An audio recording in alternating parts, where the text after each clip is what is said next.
Bismillahirrahmanirrahim. Göçgelikler, kazatörlüğüyle, asıtörlüğüyle, sahibi olsun, kalk katıla olsun, kalk kişiyle olsun, atava, anava, sahibiyle göçgelikler. Allah caskan yerin, şaratçın, takavır, tengesin, zakır, nimetlerine, brava, calarga ne tezgörtüm adardır. Bismillahirrahmanirrahim. Bismillahirrahmanirrahim. Elhamdülillah, salatu ve selamu ala Resulullah, ya mukamil ya aliki ve sahbihe acmain. Allahümme atzirlah ve kamfete cevazganfu. Allahümme atzirlah ve kamfete cevazganfa. Allahümme Rabbana atina fid dünya haseneten atina azabannar. Li hürmeti sevi sureti. Fatiha. Bismillah.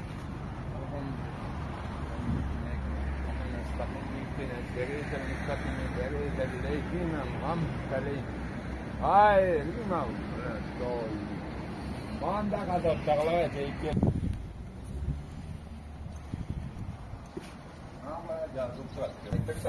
Dama xo'sh, jazib boshlaganman. Ma bir saatlik iş değil. Öyle de. Ay kısa kaçan başla. Va, u boshlab turaman. Başlayayım mı? Ha. Allah sen ma bu Duayı ket. gölgen kazat, gölgen hoşbol, teyip olsun, kimde olsun.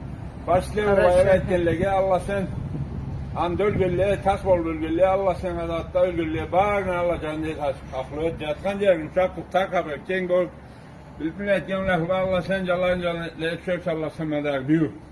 Euzubillahimineşşeytanirracim. Bismillahirrahmanirrahim. Elhamdülillah, salatu ve selamu ala Resulullah.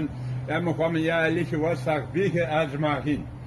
Allahümme affirlah ve khamfete cevazganfu. Allahümme affirlah ve khamfete cevazganfa. Bir rahmetke rahmanirrahim. Bi hürmeti isri suret.